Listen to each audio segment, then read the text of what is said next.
Well, Lee says the condition of the Confederacy is in peril and requires prompt action. Lee, I don't know how to tell you this, but I think your prompt action was probably 2 or 3 years ago. At this point, you might as well just throw that towel in.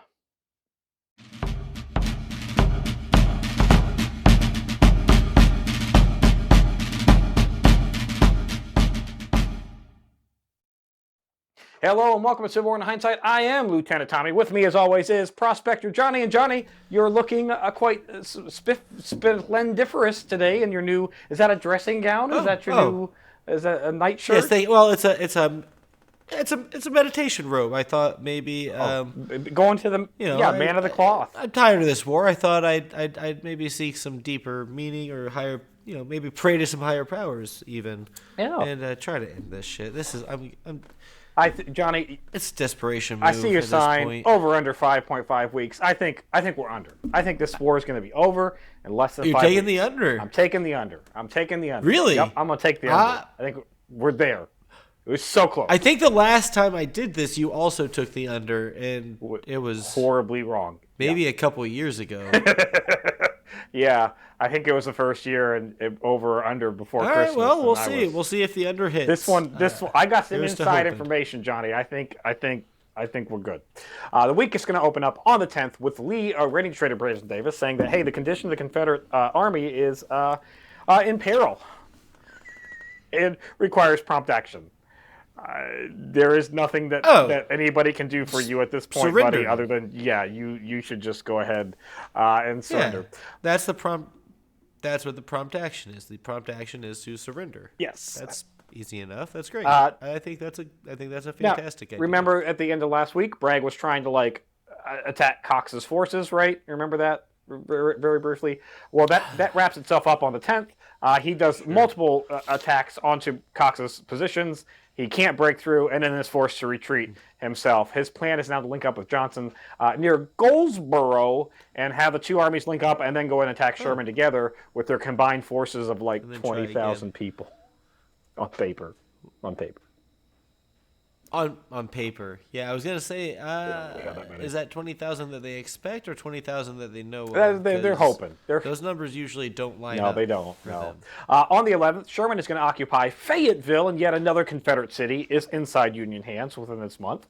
Sherman pats himself on the back, saying that, hey, my whole march from Atlanta to the sea took about as long as I expected. My whole march through South Carolina took as long as I expected, and now my march through North Carolina within 2 days of what I originally predicted. So he's, giving himself a pat on the back. This guy, I mean, to be fair though, he's not received. The president should be giving him a pat on the back. Are you kidding me? Should be, yeah. This is textbook. He's doing exactly what he said he's going to do. I imagine they're going to continue to talk about this military operation and years in the future as to how to actually, take the war to the enemy, so to speak. I mean, through the enemy. Yeah, there is that. Yeah, there is that leave part. none behind. Yeah. Lincoln is going to proclaim that any man who deserted from the Army at any point in time, or the Navy at any point in time, if they return within the next 60 days, they will have a full pardon. I think at this point, he just doesn't want to, spend his entire second term just hanging AWOL Union soldiers. So he's just we'll give you a pardon. Just come back in the next 60 days. Are you sure? It's pardoned. Or maybe he does. I don't know. Maybe it's a trick. Maybe it's hey, come back and. He might want that. It might be a trick. I'm just. You're not wrong. It could very well be a trick. Now on March maybe on March 12th, we're going to see Sherman burning shit again. As yet, he destroys anything of military value in Fayetteville, which is pretty much anything that exists. All the things. All the things are on fire. He does. All of the things. Every one of the things. It does include destroying the tooling and the machinery from the Harper's Ferry arsenal. So way back at the beginning of the war, Confederates took over Harper's Ferry. They got all that crap and they got it out of there. They made their whole Richmond Confederate bullshit rifles. Well, that tooling and machinery is now in Fayetteville, and Sherman has just destroyed it all. So Harper's Ferry. Arsenal is now feels effectively at this point gone. Maybe start preserving some of the things because it's I mean, maybe we could It'd be nice to have that an arsenal operating afterwards, and it's for us. and afterwards is coming up. Yeah. Soon. There is going to be a post. So maybe some of the things don't. Yeah, don't I destroy don't know. that. Yeah. I'm not Sherman, and I'm not gonna challenge Sherman on this. No. I want my home to not be burned down. Yeah.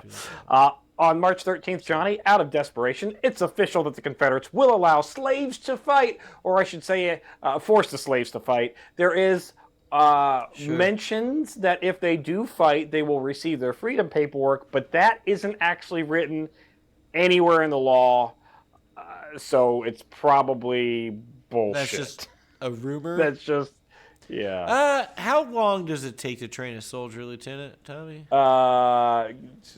Good or just there? I mean, because you can train them as soon as here's a musket, go that way.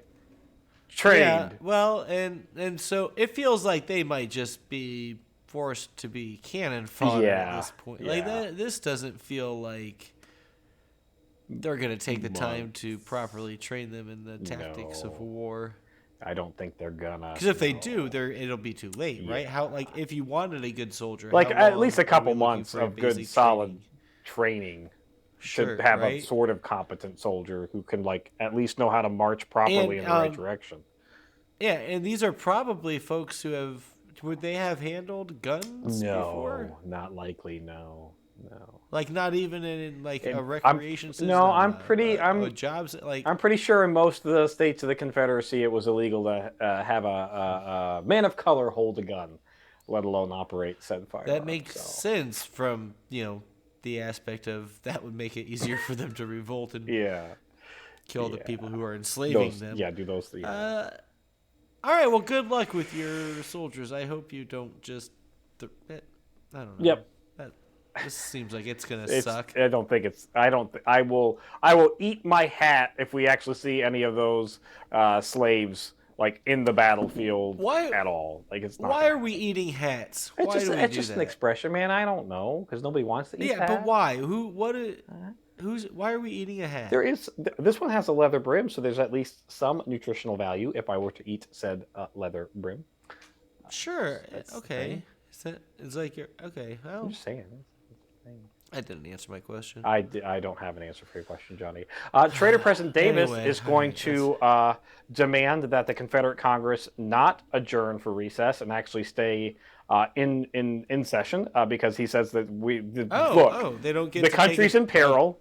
There is military operations and orders and laws that need to be passed. We have to have you guys here to do this. He's going to need them in order to agree to terms of surrender, right? Probably. Or do they just dissolve? I'm assuming they're just going to dissolve. How does that? What? We'll find out soon, I guess. But what would you suspect that looks like as far as when they surrender? How does? I don't know because they're not a real country. Who gets to surrender? I have a feeling that when the last major armies if Lee surrenders, I have a feeling that's kind of the dog and pony show. Is it on paper officially, or is it that just now you don't? Well, I don't think there's. I don't know how you to have it officially on paper. We would have to acknowledge that they were a thing, and we're not going to acknowledge that they were a thing. So I don't think there is. Oh, we're not going to do that because they're not a thing. Yeah, I think I it's just wanted them to have some form of national embarrassment. I don't know. March them all, parade them all through Pennsylvania streets, Can we all make downtrodden. Them beg to be allowed back in? Yeah, that would be what the plans for Reconstruction is. Yeah, they're going to have to in order for Reconstruction, they're going to have to be the state governments come together and meet certain terms and basically get on their knees and grovel. I think is part of those terms, Johnny. I would like that. On the 14th, that would make me feel better after doing this for 5 years, a little bit 4 at least, years, whatever. On the 14th, we're going to see General Cox occupying Kingston, and Lee is going to write Trader President Davis saying that Johnston's and Bragg's are uniting in Raleigh, and despite lacking the numbers and the tone of the army, the plan was to stick it to the enemy in detail. So that is not a great battle plan. And this is like further know. solidified because Lee, in that same message, writes, and I quote here, "The greatest calamity that can befall us is the destruction of our armies. If they can be maintained, we may recover from our reverses, but if lost, we have no resources." So you're just, in one breath, you're sitting there saying, I know they're outnumbered. I know they don't have the morale. I know they don't have the equipment, but we're going to attack Sherman anyways. And then on the other hand, you're like, if any of our armies are destroyed, we're fucked. It's a Hail Mary. It's like, it's like he's got to do something, and if it's maybe he just wants to be done at this point. Maybe this is like I'm either gonna fucking be a hero or we're done, and I'm still gonna get 817 elementary schools named after me throughout the United States, even in the North, for some reason. Yeah, Sherman is going to begin, which is a weird thought to have at this point, but it went through his head. Yeah, probably. I'm sure it did. Sherman is going to begin moving out of Fayetteville on the 15th towards the potential clash with Johnston. And the week is going to end, Johnny, on the 16th with the Battle of Averasboro, North Carolina, where Sherman's left flank is going to attack Hardee's forces that were blocking the route to Goldsboro. Federal forces underneath Slocum are going to turn Hardee's right flank, and he's going to be put back towards Smithville. The Federals are going to lose a whole whopping 533 men to an estimated on paper 865 rebels. This is not a massive battle, but it is, look, get out of here.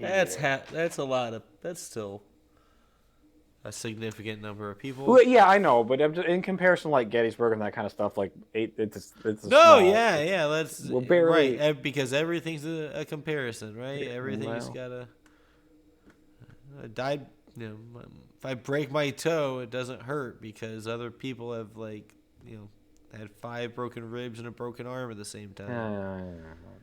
So everything's got to be compared. Well, stay tuned next week to see if this thing wraps up or not. Probably not, but maybe. Over under 5.5 weeks.